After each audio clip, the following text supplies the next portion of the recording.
ថ្ងៃនេះខ្ញុំចង់បង្ហាញអំពីឆាសាច់គោជាមួយនឹងកាសាំងទាបចាឆាសាច់គោមានសាច់គោមានសាច់កពួនស្រួយលាយជាមួយនឹងសាច់ផុយសាច់នេះសាច់ផុយល្អតបមកកាសាំងទាបយើងហាន់យើងលាងឲ្យស្អាតឲ្យច្រើនទឹកចាហើយណាមួយសម្អាតព្រោះវាមានជាតិដីច្រើនណាកាសាំងទាបហ្នឹងចាយើងលាងឲ្យស្អាតចាហើយកាត់ឫសរបស់វាចេញហើយយើងមានដូចជាខ្លាញ់ប្រេងខ្យងទឹកត្រីប៊ីចេងអំបិលម្រេចខ្ទឹមស្ករសចាហើយនឹងទឹកស៊ីអ៊ីវអញ្ចឹងយើងចាប់ផ្ដើមទាំងអស់គ្នាជាមួយនឹងនាងខ្ញុំចាឥឡូវយើងចាប់ហាន់សាច់ណាចាសាច់វាមានចំណិតតូចចំណិតធំហាន់យើងប្រទេសស្ដើងអានេះសាច់វាមានកតិច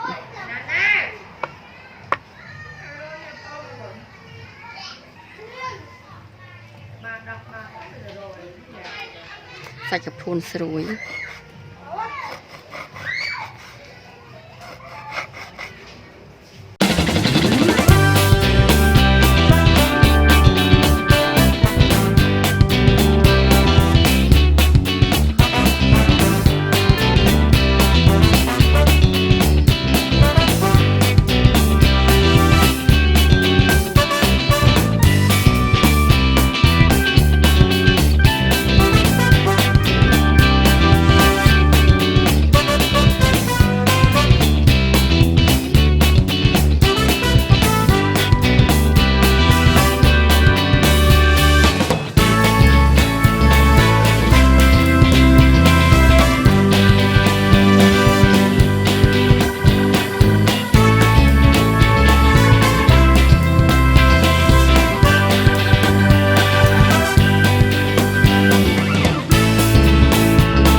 ចាដំខ្ទឹមចឹងហ្នឹង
ចាឥឡូវយើងបើកខ្ទះយើងក្តៅ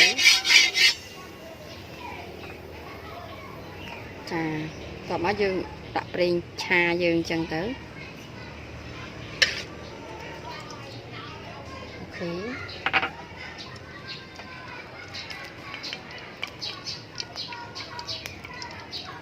ở cái dương ở khăn dương phu và phu phải chặt đặt tên dương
dương chắc tam tạm rịch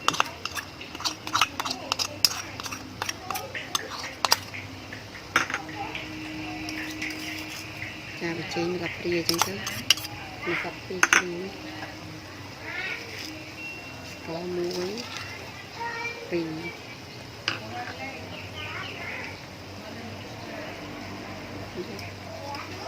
cha bao dương bùi tế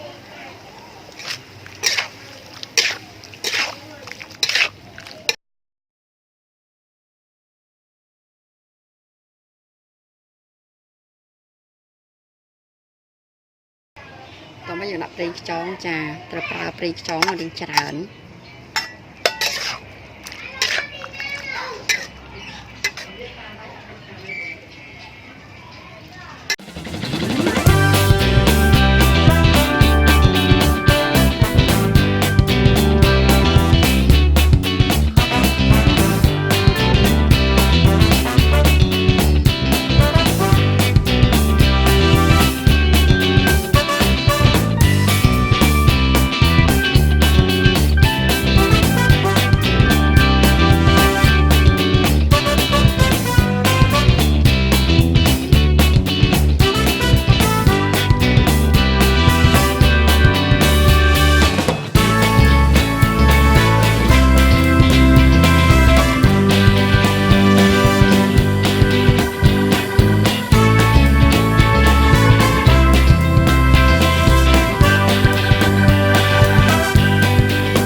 nó mồm háiแล้วยังจับดักกระซังตีบเยื้องกระซังตีบนั่นก็ตลอดไปจะเอาตึกยังขัดยังดักปลาตึกไอ้กูกระซังตีบเราไปดักตึกเจนตึกหนาว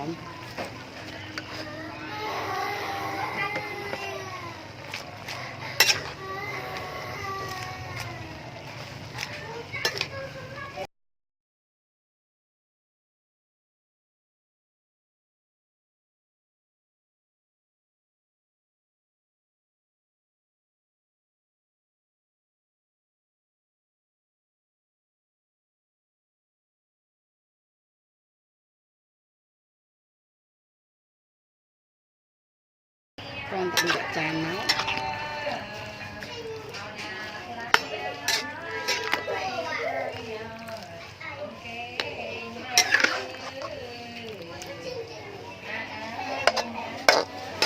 cùng sang kia được tràn